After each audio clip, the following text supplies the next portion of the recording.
Les voy a exponer el aprendizaje 4, que describe la forma de los objetos a partir de su percepción e implicación en el ambiente. Y pues mi equipo está conformado por Marco Isaac y por mí.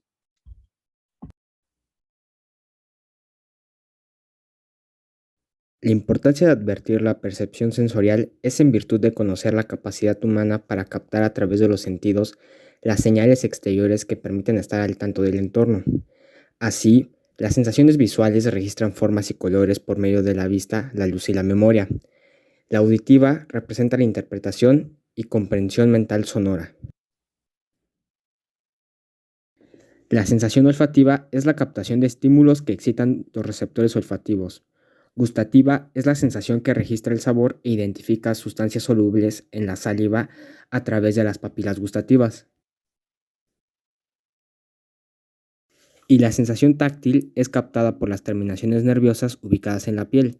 En todas estas percepciones sensoriales influyen las características del estímulo y las capacidades de la persona que hace la recepción del estímulo para generar un proceso mental intencional, selectivo, adaptativo y predictivo, que lleva a desarrollar una actividad configurativa cuyos resultados son los diversos objetos o realidades significativas enriquecidas por experiencias simbólicas. En el proceso del diseño, la parte elemental del análisis de la forma en su organización y representación pide comprender el concepto de kinestesia, primeramente porque tiene que ver con el proceso psicomotriz fino de las personas, o en nuestro caso particular, habilidades del dibujo, siempre para complementar las ideas o lo que se quiere decir, y por otra parte, considerando las experiencias y percepciones corporales con respecto a un objeto o espacio arquitectónico. Así, el origen etimológico de la palabra kinesis deriva de movimiento y aitesis o sensación, por lo que refiere a la percepción a través de los sentidos como la forma de conectarse con el mundo externo.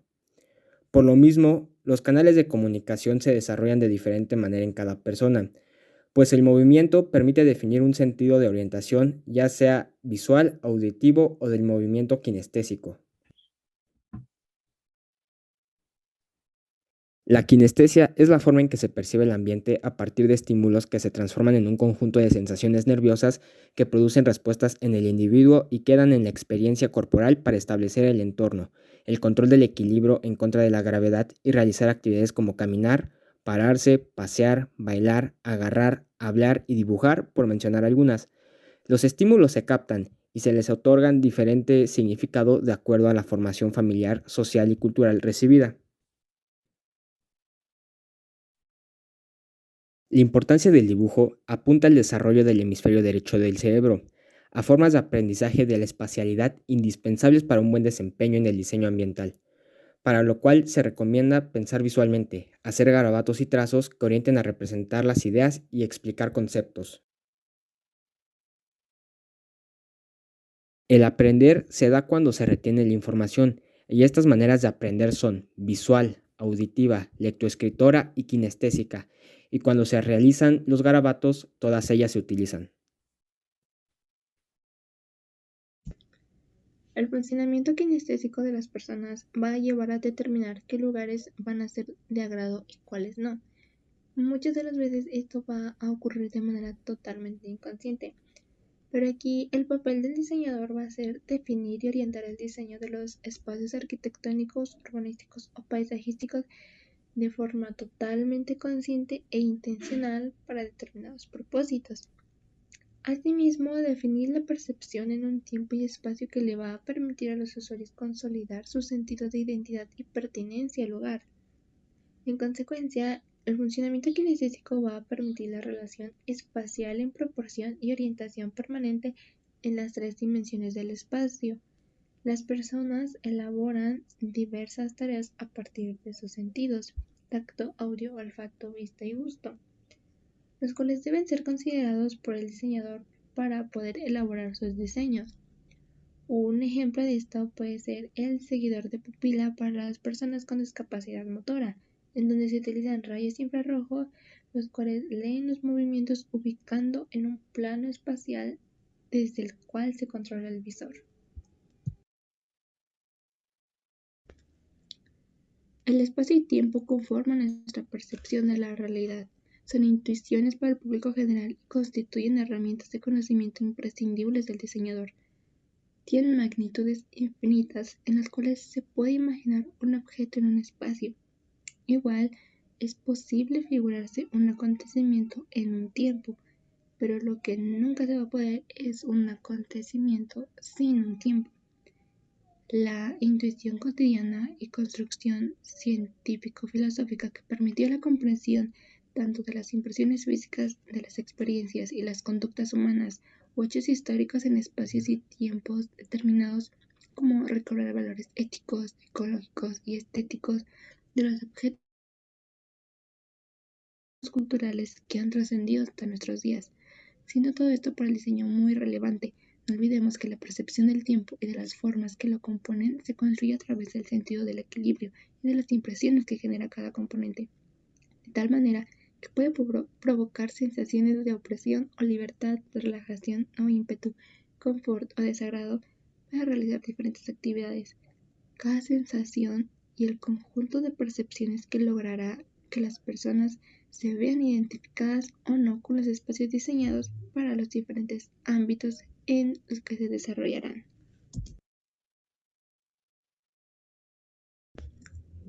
El sentido de pertenencia o identidad se relaciona con la identificación gracias al proceso de percepción, análisis y reflexión mencionado de aquellos elementos que pueden generar vínculos de coexistencia con distintos grupos. Puede ser con la célula familiar, escolar, institucional, nacional o bien por la preferencia sexual, creencias, edad, entre otros factores.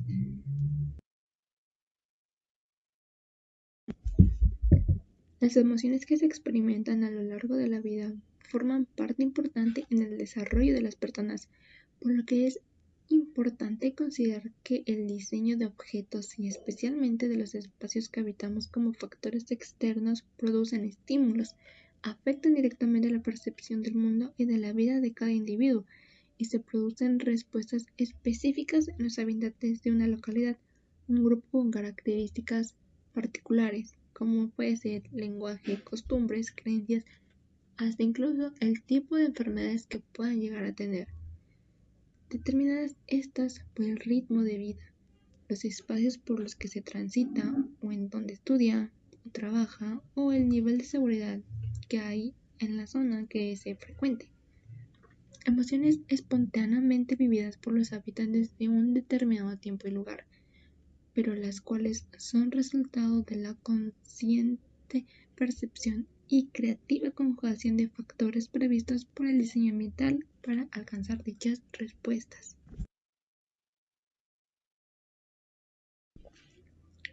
Los espacios no son vacíos que se rellenan con objetos. El aire que ocupa cada espacio entre las cosas que sirven para el funcionamiento de cada ámbito, así como entre las personas que hay en el lugar, forman una atmósfera compuesta por gases, polvo, sonido y vapores que afectan la percepción de las personas y generan una serie de imágenes visuales, sonoras, auditivas y olfativas que afectan la percepción y las emociones de manera individual y también de manera colectiva. Así, cuando en un espacio se escucha una melodía relajante, las personas pueden realizar sus actividades de manera relajada, mientras que si se presenta un sonido desagradable y constante, puede llegar a generar estrés y mal humor. Así, las diferentes percepciones del entorno se captan a través de los sentidos y las emociones que cada suceso provoque. Es así como se define el espacio sensorial, el cual denota las impresiones emocionales de las personas en el hábitat.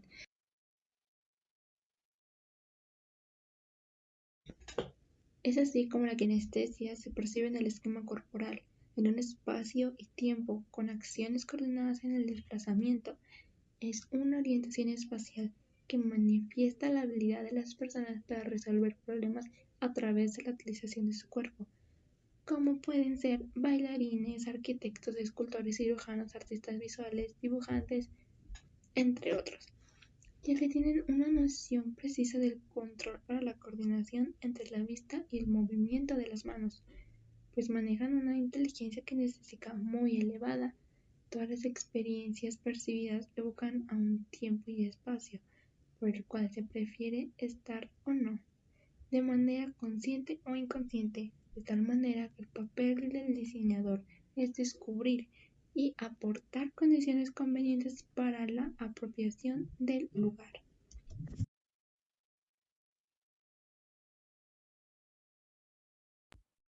Y pues eso. Bueno, en este punto, compañera Ariana y Carla, eh, digamos que lo que acabo de decir hace ratito aborda este punto. Es un tema de filosofía, de una parte de la filosofía que se llama teoría del conocimiento. Y que ustedes tienen que estar centradas comprendiendo que esa teoría del conocimiento se está aplicando a esto que estamos viendo. En el pasado digamos, se contraponían dos formas de conocer: la experiencia y la teoría. La experiencia es lo que hemos estado hablando como la kinestesia, en donde yo siento, me emociono. Y a partir de lo que siento y me emociono, es decir, mi experiencia, puedo desarrollar un conocimiento. Es lo que en filosofía llaman el empirismo. Y tienen razón quienes dicen que logramos desarrollar conocimiento a partir de la experiencia, pero tengan en cuenta que tiene que reflexionarse o conceptualizarse o pensarse esa experiencia. Hay gente que no reflexiona esa situación y tiene 20 matrimonios, 50 noviazgos y siempre comete el mismo error. ¿Por qué? Porque no ha reflexionado, no ha pensado respecto a su experiencia. Lo que acabamos de decir cuando identificamos que hay identidad, es decir, que hay elementos diferentes que se están articulando en una sola unidad, que le llamamos identidad.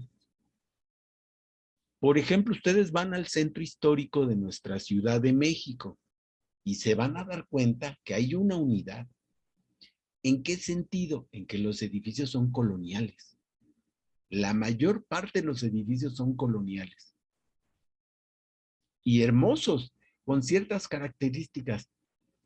Entonces eso le da identidad al lugar. Ahí ya hay, vean, a partir de la experiencia hay conocimiento. Y hay más cuando uno como citadino dice, oigan, pero yo vivo en Iztapalapa, ¿qué relación hay Iztapalapa con el centro de la Ciudad de México? ¿Y por qué me debería de sentir que pertenezco al centro histórico? ¿Por qué? ¿Qué importancia tiene? Vean ahí, hay una reflexión de las relaciones que hay entre los lugares y de mis vivencias y de muchas otras cosas. Surge el conocimiento. Entonces, esto es correcto. Y esto es lo que estamos buscando, compañeros, que ustedes caigan en la cuenta de que esto es lo que tienen que hacer para entender sus máscaras, sus huertos, sus jardines y sus estudios preliminares que van a realizar. ¿Por qué experiencia pasa ese? Por el dibujo. En el dibujo lo que estamos tratando es de que ustedes se acerquen con sus sensaciones, sobre todo la visual, perciban en conjunto las formas, los colores, las texturas, los lugares, etcétera. Se emocionen. Como decía alguien, está chido ver tanto dibujo. Una vez que lo hacen bien, pues se emociona. Y logren conocer el objeto, el espacio, y en un momento dado puedan inventar nuevos objetos y nuevos espacios. Esta es la parte de la experiencia que es importantísima. Pero no solamente se conoce con la experiencia. El otro grupo de gente decían en teoría del conocimiento es que decían, pues la experiencia no me da, dice el otro grupo. Lo único que me lleva al conocimiento es la razón, la teoría. Y compañeros, también tienen razón. Pero otra vez, si las integramos la teoría, es decir, por eso estamos diciéndoles que hay que hacer investigación. Porque mucha gente ya sabe qué son los huertos. Mucha gente ya sabe cómo hay que hacer los dibujos. Mucha gente ya sabe cómo hay que hacer las máscaras.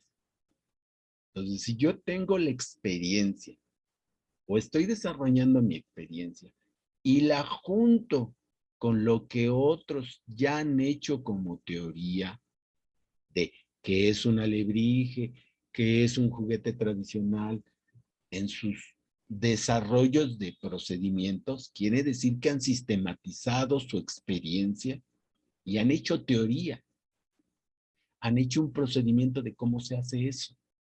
Entonces, cuando yo lo aprendo esa teoría, esos procedimientos ya sistematizados, mi experiencia se enriquece, bien, se integra la experiencia de otros que se ha convertido en teoría con mi experiencia particular, se enriquecen al juntarse, al integrarse. Pero eso requiere del individuo un determinado esfuerzo. Por eso está la exposición que nos están haciendo los compañeros y por eso al mismo tiempo es que estamos dibujando. ¿Dónde está el esfuerzo que ustedes deben de hacer? En tratar de integrar, de comprender e integrar estas partecitas, ir conociendo las palabras específicas que nos va dando a conocer las exposiciones, las ideas que nos están exponiendo, y tratar de entender cómo eso se liga con nuestra experiencia de dibujo y de elaboración del proyecto, del estudio preliminar del proyecto que cada uno o cada quien ha desarrollado. No sé si me voy dando a entender con claridad. Ariadna.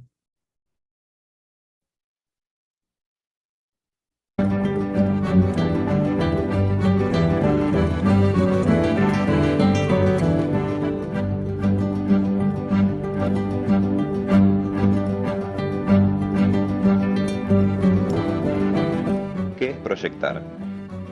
Desde una perspectiva sesgada, el diseño podría considerarse como una operación de reciclaje, un proceso para encontrar nuevas soluciones a viejos problemas.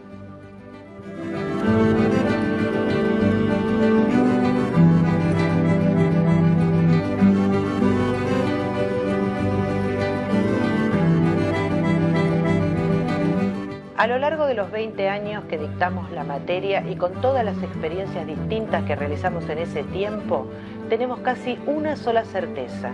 La forma de aprender a proyectar es proyectando.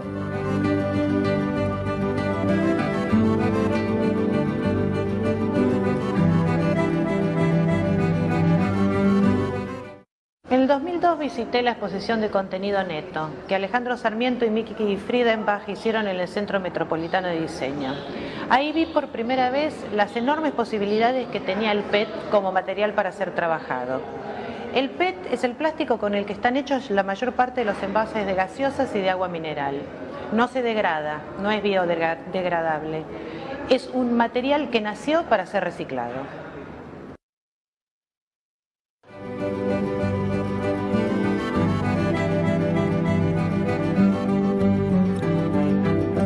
Como último trabajo del curso, los alumnos diseñan y construyen un objeto de tamaño real, en escala 1 en 1. En el año 2004 diseñaron un objeto que era para niños de edad preescolar, destinado a sentarse o acostarse en el piso. El ejercicio duró 12 clases. Al principio los alumnos empezaron a investigar qué podían hacer con el material, es decir, qué es lo que el material se dejaba hacer, sin agregarle una función. Luego tuvieron que resolver un módulo, diseñar un módulo, al verse limitados en el tamaño de la botella, y luego tuvieron que resolver el vínculo de estos módulos sin utilizar ningún elemento adhesivo extra, ni tampoco otro material que no fuera específicamente PET.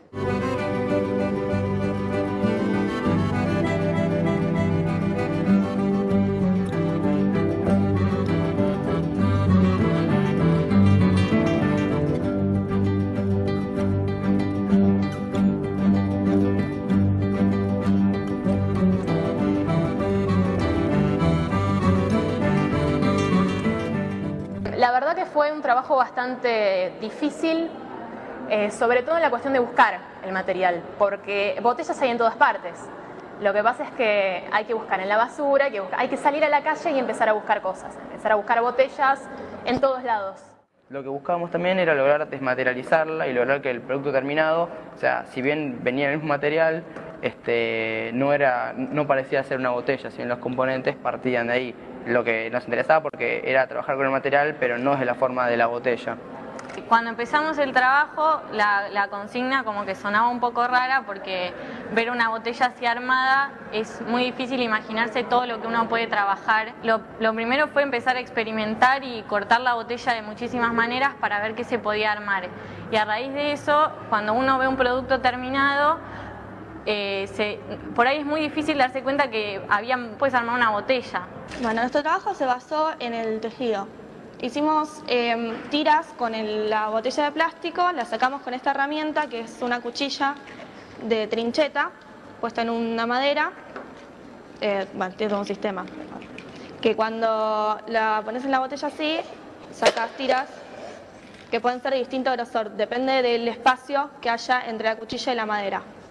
Se puede sacar nosotros sacamos como 23 metros de cada botella, porque hacíamos tiras muy finitas para que el tejido pudiera salir más endeble, más preciso. En cambio, así como que si le hacías unas tiras muy anchas, por ahí quedaba un poco más grueso el tejido, más separado. Depende de lo que se quiera hacer. Nosotros lo hicimos bien finito. Y lo que hicimos hicimos dos posibilidades. Una, en una colchoneta hecha toda con el tejido, que se podía enrollar, la podía usar como almohada al chico, le podía hacer, no sé, sentarse, hacer lo que quiera. Porque es muy endeble, es una especie de... parece tela. Nosotros trabajamos más que nada con la parte superior de la botella, con el pico, que a la compresión, cuando uno lo comprimía y lo aplastaba, tenía una resistencia que era muy fuerte, que es más que nada la parte más dura que tenía la botella. Pero a la vez, en contraposición, usábamos también una parte que no trabajaba compresión, sino que trabajaba tracción, que era la forma de la malla, que eran distintas tiras que sacábamos de la película del medio que recubría la botella para entrelazarlas y después lograr una resistencia a la tracción. Usamos, como necesitábamos muchas bases, hemos usado alrededor de 70, 80 botellas.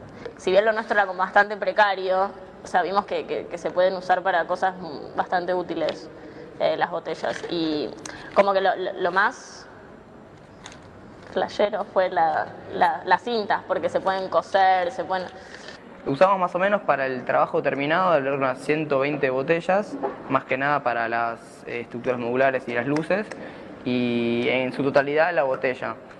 Pero bueno, no fue un trabajo así nomás, ¿no? Fue una cosa más de estudiar el material y de limitarse, por un lado, a lo que nos podíamos hacer con el material, que al principio parecía poco lo que se podía hacer. Pero después nos dimos cuenta de que era se podían hacer muchas cosas, se pueden hacer muchas cosas, se puede utilizar para millones de cosas el material.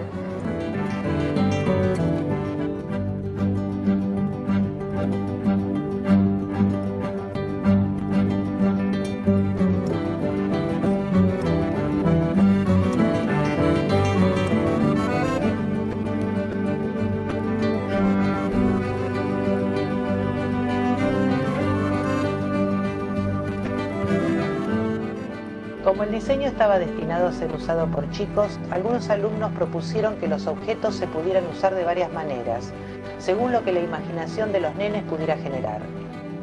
Al tener la escala real, debían poder soportar el peso y adaptarse al tamaño y las posibilidades motrices de los niños.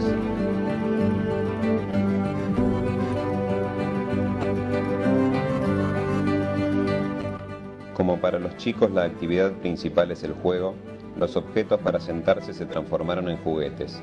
Se trabajó con el color de las tapas y los envases, con su transparencia, con el sonido.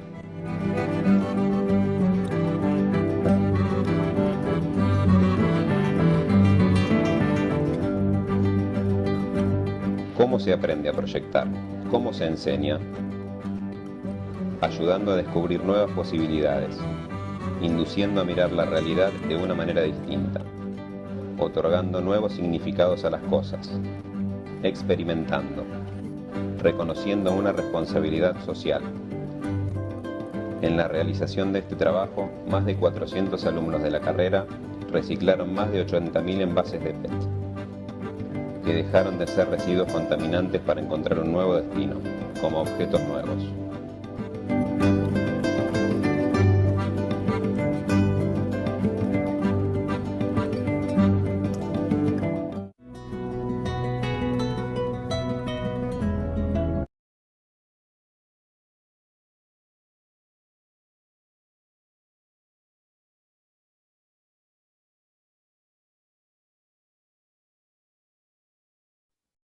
¿Cómo la ven? ¿Qué les parece? Muy interesante, muy padre. No sabía que se podían hacer ahí varias cosas. Es un ejemplo, ¿no? Este ejemplo eh, lo podemos tomar como una orientación de lo que venimos platicando. Así como dice Ayaís, bueno, no sabía yo qué pasaba con las botellas. Imagínense, si la botella hay que experimentar y con eso conocer, como hemos estado diciendo, ahí está la sensación, la percepción, está lo que hemos estado platicando el día de hoy. Pero hace falta ahí todavía la cuestión de nuestro conocimiento, nuestra investigación teórica. ¿Por qué estamos diciendo esto? Porque ustedes, algunos escogieron huerto, otros máscara, otros juguetes tradicionales mexicanos, otros están escogiendo juguetes, algunos más están pensando en jardín. Bueno, sí, hay que experimentar, hay que ver qué sensaciones logramos. ¿Y eso cómo lo vamos a hacer? Bueno, en el caso de la botella, pues consistía en manejar, manipular el material. En nuestro caso, no podemos manipular directamente las plantas o un huerto, pero sí los podemos ir dibujando los que nos llamen la atención y de esa manera, ¿verdad? Es nuestra parte de la experiencia. Que si la complementamos con la investigación de qué es un huerto, cómo debe de hacerse, cuáles son los elementos importantes, ahí es donde hace clic teoría y experiencia. Y entonces nuestro conocimiento alcanza un nivel superior, que es el que queremos lograr para poder hacer una buena propuesta. Bueno, yo le voy a dejar aquí en este punto y le pido a los compañeros que van a exponer en la siguiente tema, por favor, que lo hagan. ¿Sí? Compañeras, compañeros, ¿vamos bien? Sí, profesor. Sí, ok. Entonces, apago mi pantalla. Adelante, compañeros, adelante. Ajá, bueno, el aprendizaje 5 que se llama aplica los elementos y principios del diseño considerando la proporción humana. Los dejo con mi compañero Harold. Bueno, a ver, espero que no se me corte. ¿Le puedes cambiar, por favor? Elementos de diseño básicos y ordenados.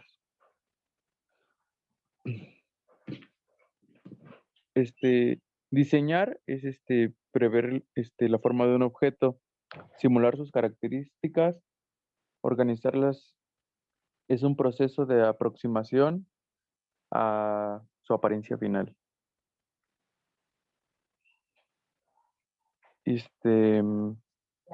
¿Le puedes, ay, ¿le puedes cambiar, por favor? Aquí. Bueno, un elemento es el punto. Existen dos formas de punto, el geométrico y el físico. El punto geométrico es un concepto invisible. El punto físico o materiales es el primer contacto de nuestra herramienta sobre una superficie. Este constituye la mínima y más visible unidad en el espacio. De esta manera, nuestro punto geométrico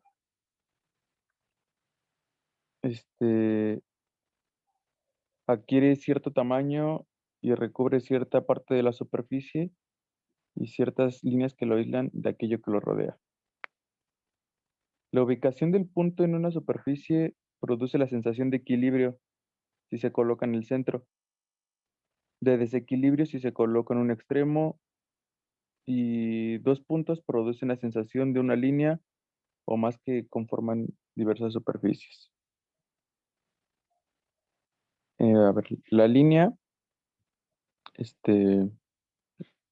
respecto a la arquitectura, ¿cómo se llamaba? Francis Ching, creo que sí, Francis Ching, manifiesta que la base de casi todo dibujo arquitectónico es la línea. Asimismo, señala que a lo largo de la historia, los elementos verticales, líneas, columnas, ovecilios y torres se han utilizado para conmemorar acontecimientos de la importancia y establecer puntos sin iguales en el espacio. ¿Le puedes cambiar, por favor? Aquí. Plano.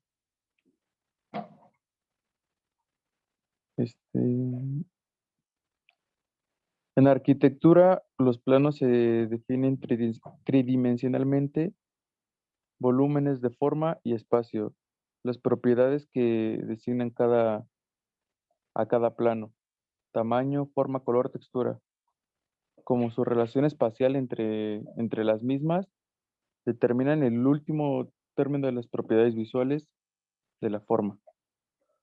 En el diseño arquitectónico se manejan las siguientes planos genéricos. Plano superior. En el plano superior, el techo o cubierta, protección inicial de un edificio frente a la agresión intérprete, desde la intemperie, perdón. El segundo es plano de pared. Las paredes visualmente son más activas, pues definen y cierran el espacio. Y el tercero es plano base. El plano base del terreno proporciona el apoyo físico y es base visual para las formas consecutivas. El siguiente elemento es el volumen. El volumen es la forma que ocupa las tres dimensiones, largo, ancho y profundo del espacio. Y puede ser entendida como la sucesión de superficies en un plano. Todo volumen puede analizarse y considerarse como compuesto de puntos, vértices donde sea que se reúnen los planos, líneas, aristas, donde se cortan dos planos, superficies, que son los límites del volumen, y la forma se define por los contornos e interrelaciones de los espacios del conjunto. ¿Le puedes cambiar, por favor? Bueno, el siguiente elemento es la forma. La forma en sentido abstracto equivale a estructura, a un todo que resulta la relación de factores mutuamente dependientes que se reúnen en el conjunto. La forma es la apariencia general del objeto a la vez que no remite significados de a sí mismo. Las propiedades visuales de la forma del contorno, tamaño, color, textura, son las cuales requiere averiguarse. Una forma puede trasladarse mediante la modificación de sus dimensiones, pero no por ello pierde su identidad familiar geométrica. La transformación de una forma puede llevarse a cabo por medio de la adición de elementos a su volumen inicial. La naturaleza de tal proceso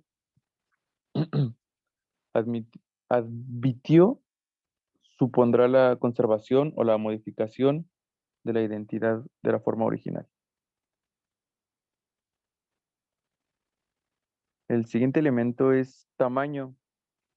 Y bueno, el tamaño es la relación comparativa entre varios elementos de la composición. Y entre estos tamaños se puede diferenciar entre formas pequeñas o grandes dentro de la disposición espacial dentro de un objeto en el contexto que se haya puesto. ¿Le puedes cambiar?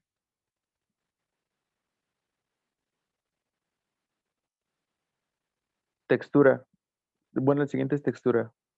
La textura es la apariencia de las superficies es la apariencia de las superficies de las formas tanto visual como táctil. Se considera una manera de percibir las variaciones de color o la luz debido a su constitución rugosa o lisa, según sea su caso, y la concentración del pigmento para dar tonalidad a la intensidad. Y el siguiente elemento sería el color. El color es la apreciación de las formas en entorno a partir de la percepción del espectro visible humano. Este implica dos aspectos importantes al estudio. El primero fue visto por Isaac Newton y el segundo, el físico analizando Johann Wolfman. Y bueno, la imagen allí es un espectro electromagnético. Espérame, aquí tenía algo más anotado.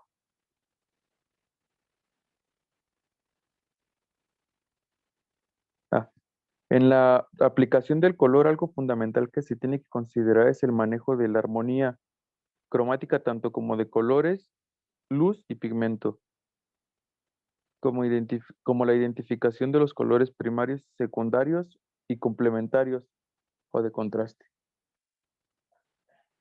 que a continuación se presentan. Bueno, y no escupo la imagen, pero era rojo, azul y verde. Y en medio, o sea, eran como unas bolitas y en medio de los tres se hacía un blanco. Y para el negro era un azul, un rosado y un amarillo. Igual tres bolitas y en medio se hacía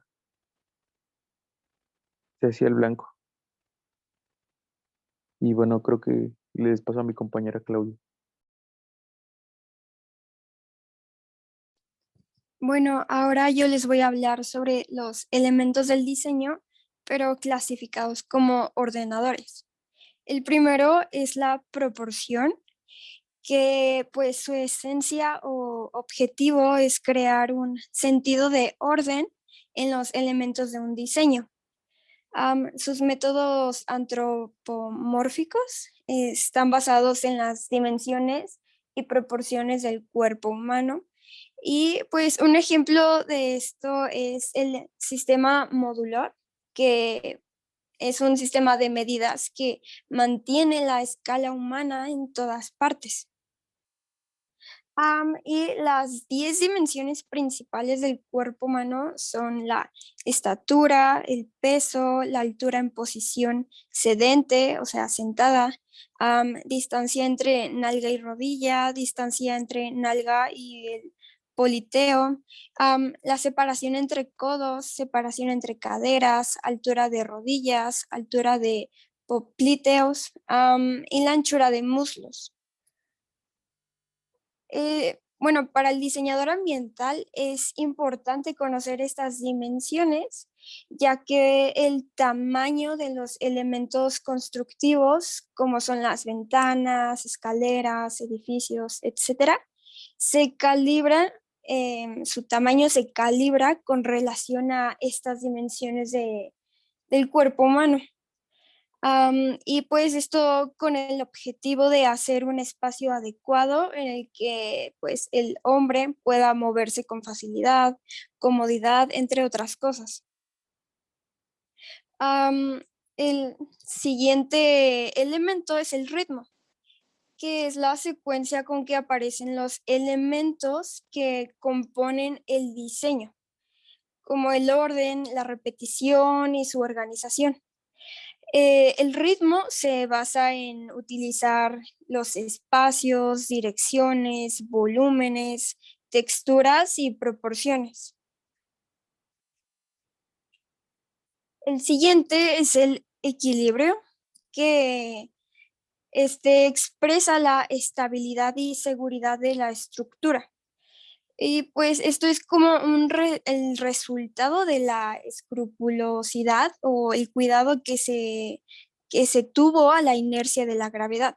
Un ejemplo de este elemento es esta escultura que se llama El Jugador, que es de Federico Silva.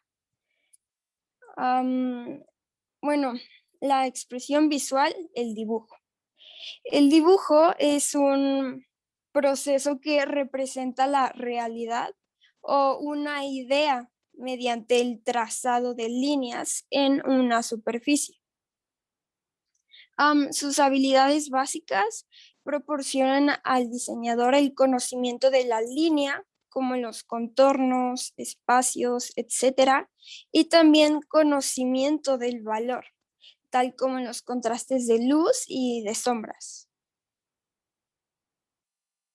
Y pues en el diseño, el dibujo es un elemento práctico, ya que con este se puede registrar la realidad, las ideas, planeación, descripción de detalles u obras, y así también como las propuestas. Y pues la visión está conectada directamente al proceso de dibujo, ya que la visión determina la cualidad de las representaciones plasmadas. El siguiente serían las representaciones. Bueno, no, este ya no es elemento del diseño, perdón. Son las representaciones tridimensionales, ¿ok? El espacio, pues a lo largo de la historia ha tenido transformaciones de su representación gráfica. Por ejemplo, para la geometría euclidiana es infinito, homogéneo, isotrópico, continuo, limitado, tridimensional y homoloidal. Los sistemas de proyección surgen con la geometría descriptiva, donde estos sistemas son un lenguaje formal de dibujo y pues está regido por teorías, principios y convenciones. Y pues que estos se representan en una superficie bidimensional y de profundidad espacial. La proyección es una técnica de representación de un objeto tridimensional y hace uso de rectas y coloca todos los puntos del objeto a la superficie del dibujo, o también llamado plano de proyección. Los dejo con mi compañero Emiliano. Bien, ahora hablaré sobre los sistemas de representación. Bien, los sistemas de representación va a ser lo que a nosotros como humanos vamos a distinguir mediante sea un sistema de representación visual, auditivo o kinestésico, ya sea el olfato, el gusto o el tacto. Y esos son los sistemas de representación. ¿Lo puedes bajar?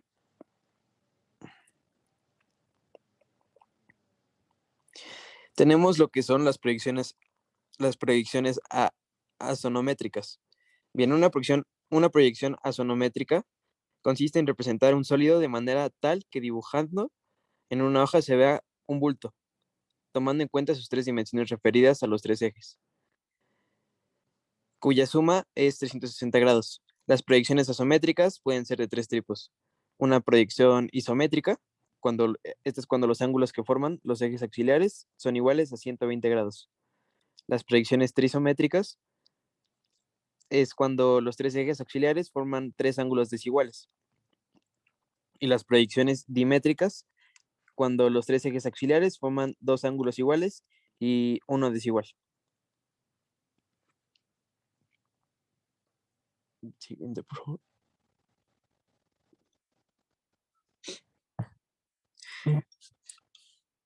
Otro tipo de proyección es la proyección militar.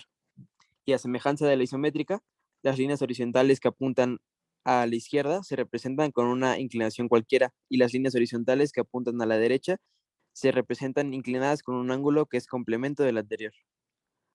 Las líneas deben formar 90 grados entre sí y además todas las alturas del objeto deben ser reducidas a la mitad de su magnitud real al dibujar la escala. La perspectiva militar es conveniente cuando se desea poner énfasis en la parte superior o azotea del edificio o volumen que se trate. Este es muy útil para ciertos tipos de proyecciones, de dibujos, perdón. Siguiente, por favor.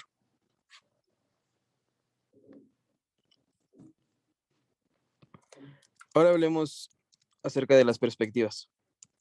Una perspectiva, como sabemos, la perspectiva va a variar del ojo humano, lo que vea a través. Estos van a variar